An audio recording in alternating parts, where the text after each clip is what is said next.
I always believed that love was unshakable, that once you found the person meant for you, the one who understood you in ways no one else could, everything else would simply fall into place. For 11 years, Ethan and I had been intertwined in a love story that felt untouchable, forged through the trials of youth, ambition, and the quiet, unspoken promises that bound us together. 7 years of courtship, 4 years of marriage. We had survived long-distance struggles, late nights filled with whispered dreams, and the crushing weight of expectations.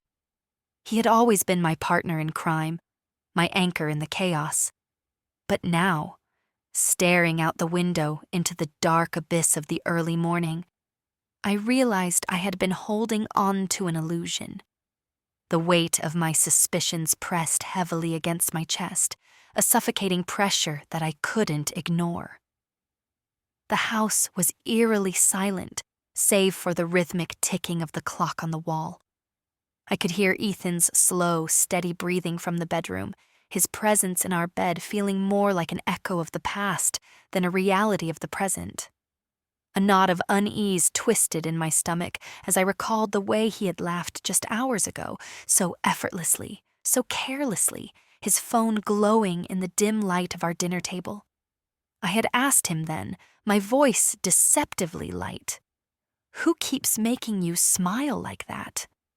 His reaction had been swift but subtle. The tightening of his jaw, the half-second hesitation before responding.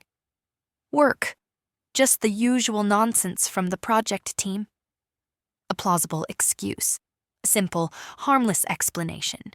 And yet, the fish I had once found comfort in eating, one of his small, loving gestures, placing the tenderest part in my bowl, felt like ash in my mouth. My hands had felt cold then, the chill creeping into my bones, but I forced myself to smile, to nod, to pretend that I didn't feel the ground shifting beneath me. That night, I lay beside him, staring at the ceiling, the ghost of his laughter still ringing in my ears. His arm was draped over my waist, as if nothing had changed, but everything had. The warmth of his body felt like a lie, his embrace suffocating instead of comforting. My heartbeat thrummed in my ears as a single thought took root in my mind. I have to know the truth. With the precision of someone stepping into dangerous territory, I slipped out of bed, careful not to make a sound. My hands trembled slightly as I picked up his phone, the familiar weight of it foreign in my grip. We had always trusted each other, passwords never hidden, privacy never a concern. Yet, as my fingers traced over the screen, a deep unease settled over me. The phone unlocked instantly as it always had, welcoming me into the world of a man I suddenly realized I might not know at all. I scrolled and scrolled. There was nothing, no messages, no incriminating words, no confessions of love or stolen moments in the night. It should have reassured me. It should have made me laugh at my own paranoia. But instead, it sent a wave of ice through my veins, because the absence of messages between him and her, Natalie, was too perfect, too clean. And that was the moment I knew, not from any grand revelation, not from some dramatic confrontation, but from the deafening silence of his phone, from the gaps in his digital world that spoke louder than words ever could. He had deleted them, erased them, as if that could erase the truth. I placed the phone back in its place, my pulse roaring in my ears. The man sleeping beside me was no longer the man I once knew, and the marriage I had built my world around had already begun to crack beneath the weight of his deception. The first light of dawn slipped through the curtains, casting long shadows across the room. I sat by the window, my arms wrapped tightly around myself, my heart hammering in my chest. The cold morning air bit at my skin, but it wasn't enough to numb the storm raging inside me. And in that quiet, breathless moment, I made a decision. This wouldn't end with me as the broken one. I wouldn't cry myself to sleep in the ruins of my marriage, while Ethan and Natalie indulged in their stolen moments of passion. No, they wouldn't get away with this. As the first rays of the sun touched the world outside, I finally let out a slow, steady breath. I had been a loyal wife, a devoted partner, but now I would become something else entirely. The days after my quiet revelation were filled with a strange sense of clarity. The weight of suspicion had been lifted, replaced by something far more sinister, certainty. It wasn't just paranoia or a hunch anymore. Ethan had betrayed me. And now, as I walked through the motions of my life, I felt the world shift beneath my feet. I was no longer the naive, trusting wife who believed in our shared forever. I was a woman scorned, and my mind was already working, calculating, planning. I didn't confront him immediately. What would be the point? Confrontation was messy, emotional, and worst of all, temporary. I wanted something permanent. I wanted him to feel the ground collapse beneath him the way he had unknowingly done to me. But first, I had to watch. It started small.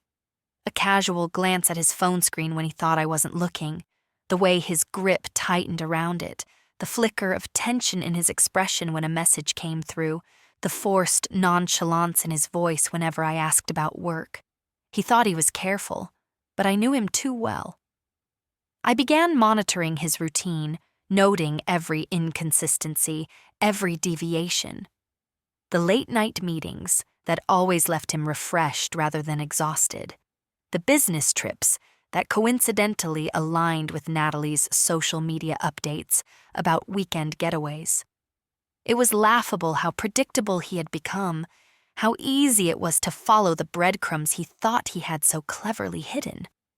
Then, I saw them together. I had tracked him down on a Saturday evening, a day when he had promised he was stuck in back-to-back investor calls.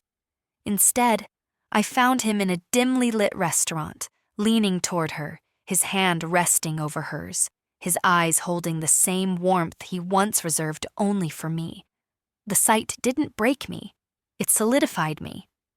The next morning, I placed his coffee in front of him, watching as he took a sip, oblivious to the silent war I had already declared. "You work too hard," I murmured, brushing my fingers along his wrist, feeling his pulse beneath my touch. He smiled at me, a lie wrapped in familiarity. "I have to," he said, oblivious to the layers of meaning hidden behind my words. Yes, he had to, because I was about to make his life a living nightmare. The first move was subtle. I tightened my grip on the finances, shifting assets, transferring funds, securing what was legally mine under the guise of household budgeting. He didn't even notice. He never bothered with the money. I had always handled it. It was almost too easy. The second move? I planted seeds of doubt in his world. A few well-timed comments to his closest friends about his exhaustion, his distractions, the stress that had been weighing on him lately. Concerned whispers began to spread, business partners casting lingering glances, hesitant about his leadership. And then, the first real crack. A scheduled dinner party at our home, one where I had accidentally invited people who mattered. His mentor, his investors, his colleagues. A night designed to put him under a microscope. I played my role perfectly, the loving wife, the elegant hostess.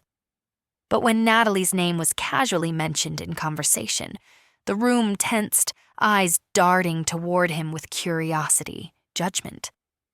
Ethan stiffened. I saw it.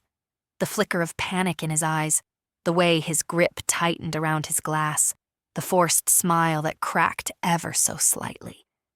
He knew that I knew. The game had begun, and I had no intention of losing.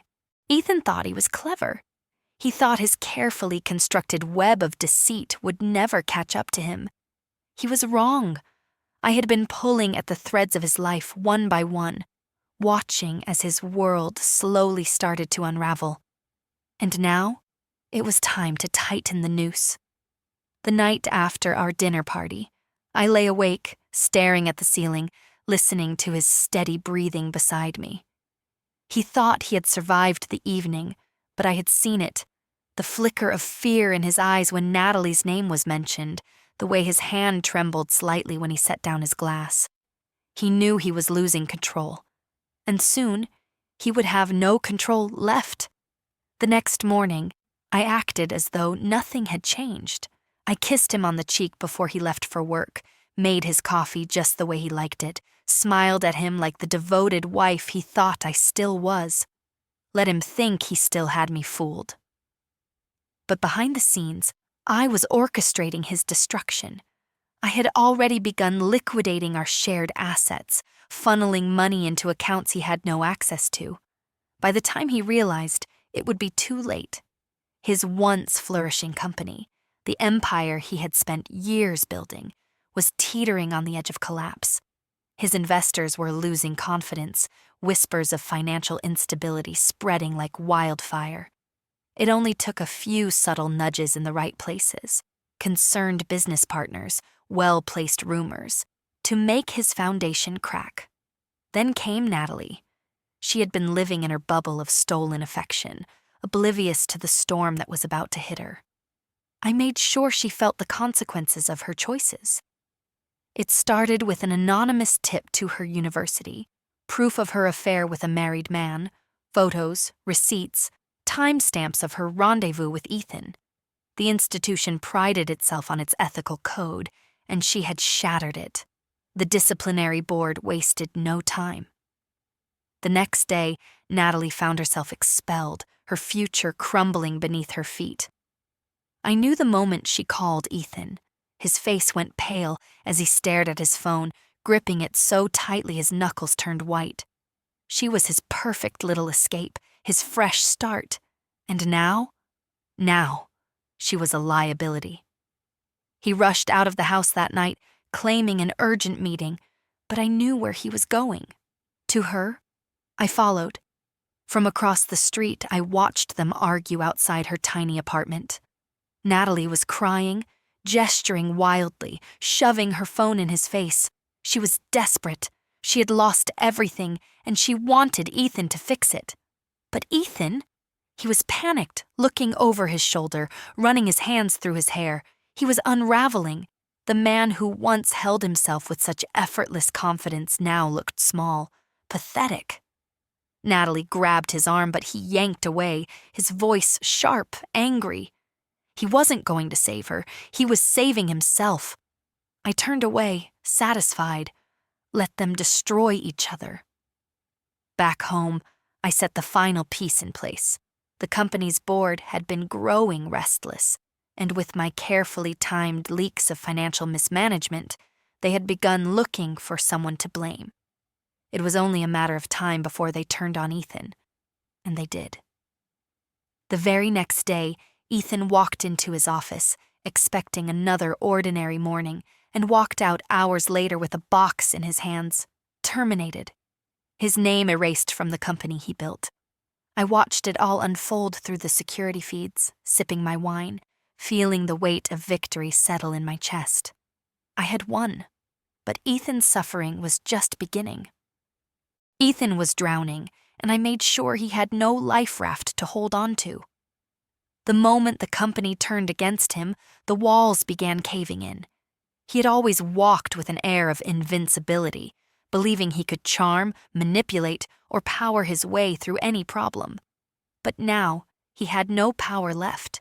His accounts were frozen, his assets tied up in legal battles, and the investors who once hailed him as a visionary now called him a liability. I watched as he spiraled, refusing to acknowledge his fall at first. He still had Natalie, right? She had thrown away everything for him, her reputation, her education, her future. But in the end, she was just as self-serving as he was.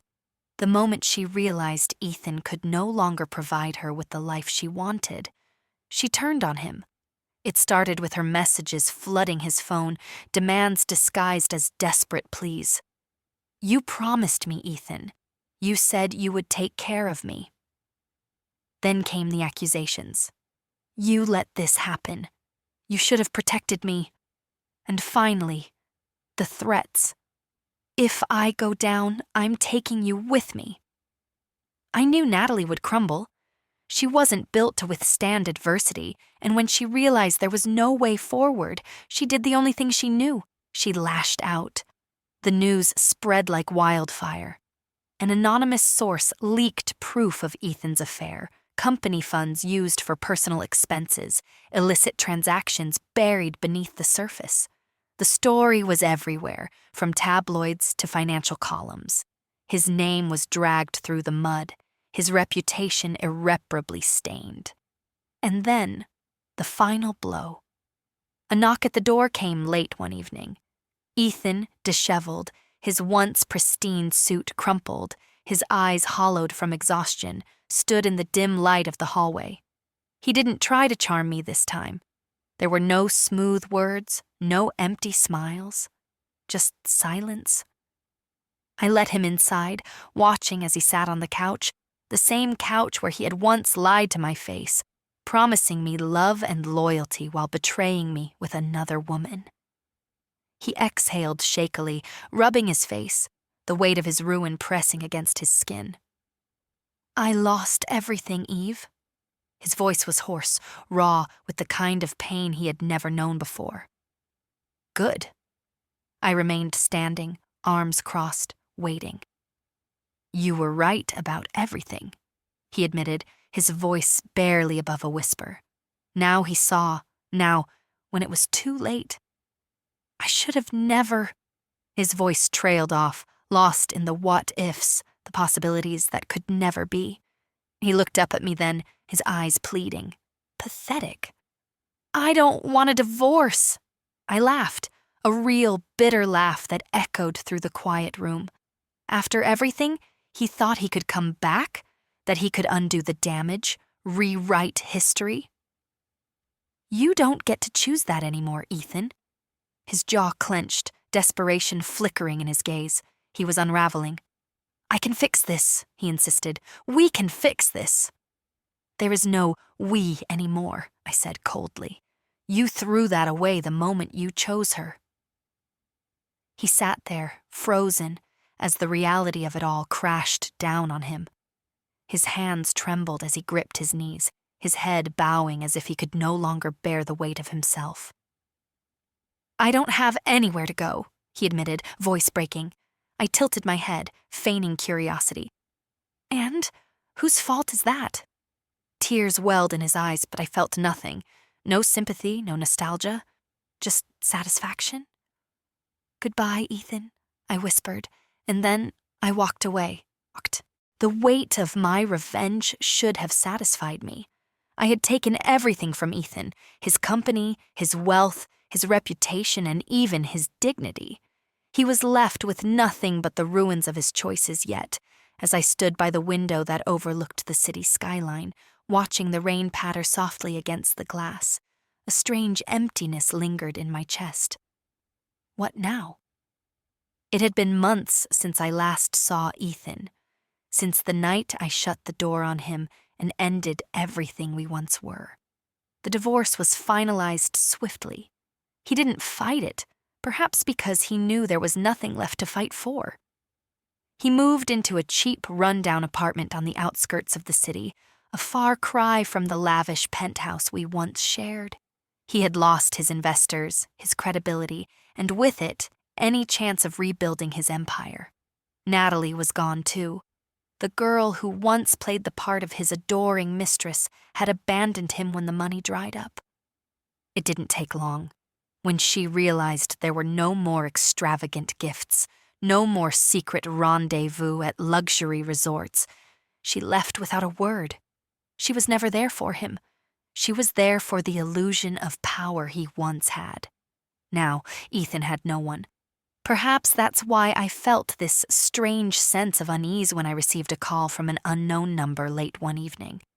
I almost ignored it, but something, instinct, fate, curiosity, made me answer. Eve. I recognized his voice instantly. It was weaker than I remembered, laced with exhaustion and something else, finality. "What do you want, Ethan?" I asked, my voice devoid of emotion. There was a long pause before he finally spoke again. I wanted to see you. One last time." A cold shiver ran down my spine. Something about the way he said it made my stomach twist in unease. One last time. "Why?" I demanded.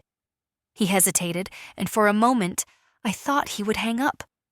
But then he sighed, a sound so heavy it carried through the phone, like a weight pressing against my chest.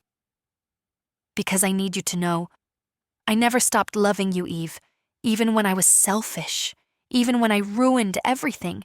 You were the only thing that ever mattered." My breath caught in my throat, anger and something far more dangerous, pity, coiling inside me. "Don't do this, Ethan," I said, suddenly feeling the urgency in my own voice. "It's too late," he murmured, and then the line went dead. Panic surged through me. I shouldn't have cared. I shouldn't have felt anything at all. But something about the way he sounded, the way he spoke as if he was saying goodbye, sent alarm bells ringing in my mind. I grabbed my keys and rushed out, driving through the pouring rain, my heart pounding against my ribs. I told myself I was only going to confirm what I already knew, that he was nothing to me now, that whatever he did was no longer my concern. But deep down, I knew that was a lie. By the time I arrived at his apartment, the door was unlocked. The small room was in shambles. Empty beer bottles, unopened envelopes, and a shattered picture frame lay scattered across the floor. My eyes landed on the single photo that had been inside the frame. Our wedding photo. My pulse raced as I stepped inside, my breath catching when I saw him sitting on the edge of the bed, staring out the window, a bottle of pills in his trembling hands. "Ethan." He turned slowly, his eyes dull, lifeless. A sad smile played on his lips. "You came." "What the hell are you doing?" I demanded, my voice shaking as I marched toward him and snatched the bottle from his grip. "It doesn't matter anymore, Eve," he whispered. "I have nothing left." Anger flared inside me. "So, what? This is how you end it? You think this will make me regret leaving you?" He flinched, his fingers tightening into fists. "No, I don't expect anything from you anymore. I just wanted you to know I was wrong about everything." I stared at him, at the broken man who once thought himself untouchable. There was no satisfaction in seeing him like this, only the bitter sting of what could have been. I should have walked away. I should have left him to his choices. But instead, I sat beside him, my voice softer than I intended. "Ethan, you don't get to escape this. You have to live with what you did. You have to own it, and you have to fight." For the first time, tears slipped down his face, but he nodded. That night, I left knowing this was truly the end. But for the first time, I wasn't leaving in hatred. I was leaving free. The past had left its scars. And though I had walked away from Ethan that night, the weight of our history lingered like a ghost in the corners of my mind.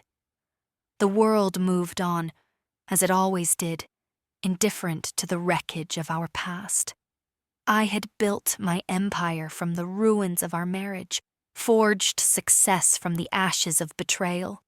Yet no matter how many victories I claimed, there was a part of me that remained tethered to the memory of what we once were. I hadn't seen Ethan since that night in his apartment. I didn't know if he had truly heeded my words or if he had fallen back into his cycle of self-destruction. And I told myself, I didn't care. But fate had other plans. It was an autumn evening when our paths crossed again, unexpected, uninvited, and undeniably cruel. I had just left a high-profile gala, my heels clicking against the pavement as I made my way toward my car. The air was crisp, the city alive with the hum of distant traffic, and the occasional laughter of strangers passing by. And then, in the dim glow of the streetlight, I saw him. Ethan. At first, I thought my mind was playing tricks on me. He looked different, thinner, older, haunted. His once pristine suit now hung loosely around his frame, the sharp arrogance he once carried replaced with something far more fragile. He was standing across the street, half hidden in the shadows, his eyes fixed on me. There was no malice in his gaze, no bitterness, just a quiet longing that unsettled me far more than anger ever could. I should have walked away. I should have ignored him and disappeared into the night, but something in his posture, the way he stood as if debating whether or not to approach, made my feet hesitate. Against my better judgment, I stepped forward. Ethan. His name felt foreign on my lips, a relic of another life. He exhaled sharply, as if he hadn't expected me to acknowledge him. Eve, he murmured, his voice barely above a whisper. We stood there, separated by the street, by time, by the choices that had led us to this moment. What are you doing here? I asked, keeping my voice even, detached. He let out a hollow chuckle, shaking his head. Would you believe me if I said I was just passing by? I didn't, but I didn't press him either. You look awful was the word that almost slipped out, but I caught myself. Different. Life does that to you, he replied, his lips curving into something that resembled a smile, but his eyes remained lifeless. Silence stretched between us, thick with everything left unsaid. Then, finally, he sighed. I'm leaving the city, Eve. The words hit me harder than I expected. I wasn't sure why. I should have felt relief, closure even. But instead, there was an unfamiliar tightness in my chest. Where? Somewhere far away. A fresh start. His gaze flickered with something unreadable. There's nothing left for me here. And just like that, I realized this was truly the end. No more shadows lurking in the background, no more unexpected encounters. Ethan was finally letting go. Good, I said, my voice softer than I intended. He nodded, taking a hesitant step backward, as if waiting for me to say something more. But I had nothing left to give him. Take care of yourself, Eve, he murmured. You too, Ethan? With that, he turned and walked away, disappearing into the night. I stood there for a long time, watching until he was nothing more than a silhouette against the city lights. And for the first time in a long while, I felt truly free. Ethan was gone. At least, that was what I told myself.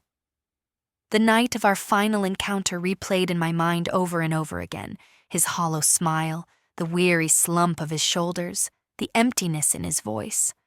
I had expected to feel relief, triumph even, but instead, there was only a strange quiet inside me, as if something had settled after years of turmoil. Yet deep down, I knew that some endings don't come neatly tied in a bow. And I was right. A few months passed, and life continued on its relentless course. My business flourished. My name carried weight in circles that once dismissed me. I was no longer the woman overshadowed by her husband's success. I was the woman who thrived despite his betrayal. But then, the letters started arriving. The first one was simple. Do you ever wonder if you made the right choice? It was unsigned, delivered to my office without a return address. At first, I thought it was a mistake, maybe a disgruntled former acquaintance stirring trouble. I tossed it into my drawer and forgot about it, but the second one came a week later. There are some things you can never undo, some wounds that never heal. My stomach twisted when I read it. This wasn't just random, it was deliberate, personal. I locked the letter away and told myself I was overthinking it. Then came the third. You think it's over. It's not. The handwriting was the same, the message chilling in its simplicity. I felt a cold shiver crawl down my spine. I scanned the letter over and over, searching for hidden meaning, for something that would explain why this was happening now. But all I could think of was Ethan. I hadn't heard anything about him since that night. He had faded from the world like a whisper, leaving behind nothing but the ruins of his choices. Had he found peace in some distant place? Or was he still drowning in the wreckage I left behind? I needed to know. I reached out to a few contacts, business acquaintances who might have heard whispers of his whereabouts. The responses were vague, some dismissing him as a lost cause, others claiming he had vanished entirely. It wasn't until a week later that I got my answer. Ethan was dead. The words hit like a punch to the gut. He had died 2 months ago, alone, bankrupt, and forgotten. The official cause was illness, but rumors swirled of something darker. Some said he had wasted away from neglect, too broken to fight for his own life. Others hinted at the possibility that he had simply given up. I should have felt nothing. I had made my choice. I had walked away. But as I sat in my office staring at the last letter, unease settled into my bones. You think it's over. It's not. If Ethan was gone, then who had sent it? A sharp knock at the door pulled me from my thoughts. My assistant poked her head in, her expression hesitant. "Miss Laurent, there's someone here to see you." I frowned. "Who?" She wouldn't give her name, but she said it's important. She says it's about Ethan. My blood ran cold. "Send her in," I said, my voice steady despite the storm brewing inside me. The door opened and a woman stepped inside. She was young, perhaps no older than 25, with sharp eyes that held a quiet intensity. Her hands clenched a small envelope, her knuckles white from the pressure. "You don't know me," she said, her voice calm yet firm. "But I know you, and I know what you did to him." I kept my expression unreadable, but my heart was pounding. "Who are you?" I asked. She smiled, but there was no warmth in it. "His sister." And just like that, I knew this wasn't over. Life has a way of coming full circle. When betrayal rips through your world, you can either crumble beneath it or rise from the ashes stronger than before. I chose the latter, but in the process, I learned a hard truth. Revenge doesn't erase pain. It only shifts its weight. Did Ethan deserve what he got? Perhaps. But standing there, facing his sister's piercing gaze, I realized that the past has a way of catching up with us, no matter how well we try to bury it. Choices have consequences. Love, once broken, rarely mends. And sometimes, the greatest revenge is simply moving on and never looking back. What do you think? Was justice served, or did I go too far? I want to hear your thoughts in the comments below. Tell me, if you were in my shoes, what would you have done? If you enjoyed this story and want to see how it unfolds, don't forget to like this video, share it with your friends, and subscribe to our channel, Men's Cheating Story. Hit that notification bell so you won't miss the next part. Because trust me, this story is far from over. See you in the next episode.